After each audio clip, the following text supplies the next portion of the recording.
Selain mampu mempercepat pembangunan di Papua, PON 20 juga menjadi momentum untuk memberdayakan ekonomi rakyat.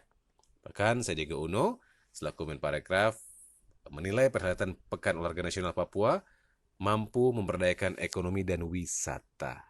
Contoh nih, kalau pemerataan pembangunan serta titik balik kebangkitan pariwisata dan ekonomi kreatif di Papua berjalan dengan baik. Misalnya, ia mengatakan sebanyak 25.000 noken produk kreatif Gria Papua disiapkan untuk menjadi merchandise sebagai atlet dan ofisial. Ternyata kemarin ada berita bahwa ulat sagu ngehits, noken juga habis terjual. Pendengar terjaya, pernak-pernik khas Papua laris manis setelah pembukaan.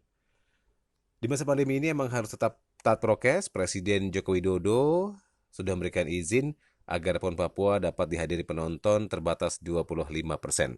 Tentunya dengan penerapan protokol kesehatan secara ketat dan sudah dapat vaksin COVID-19 lengkap. Kembali ke Sandiaga, ia mengatakan ada 4 klaster yakni Kota Jayapura, Kabupaten Mimika, dan Merauke. Dan pihaknya mengharapkan agar acara opening, closing, opening udah, closing bisa berjalan dengan lancar. Karena totalnya nih akan ada lebih dari 3.000 orang akan terlibat dalam persiapan sampai closing di stadion dan juga tersebar di berbagai lokasi. 1.000 penari asli Papua dengan artis lokal daerah dan koreografer dilibatkan untuk acara. Sisi lain dari eksibisi e-sports resmi dibuka di halaman atau bagian lapangan dalam ruangan hoki, arena hoki dan kriket di Doyo Baru, Jayapura, Papua sudah dibuka. Dan tentu saja ini membawa pesan akan besarnya potensi industri ekosistem digital e-sport sebagai penguatan perekonomian nasional.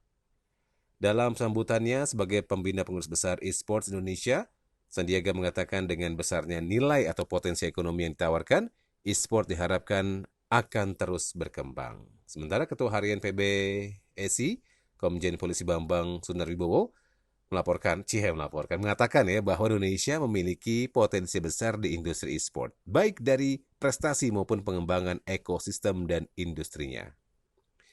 Gak salah, lewat eksibisi e-sports PON 20 Papua, bukan PBSI bulu tangkis ya, tapi PBSI ingin menyampaikan pesan kepada dunia tentang potensi besar industri e-sports di Indonesia. Dan dia juga optimis Indonesia bisa menjadi penyelenggara e-sport tourism berskala internasional dan optimisme ini terwujud dengan visi Indonesia Emas sebagai kekuatan ekonomi digital di 2045. Jadi masuknya e-sport sebagai cabang olahraga juga akan memberikan kesempatan untuk melakukan pembinaan atlet secara berjenjang. Kembali ke PON, tentunya ini bukan hanya event olahraga tapi juga untuk mempersatukan wilayah melalui olahraga.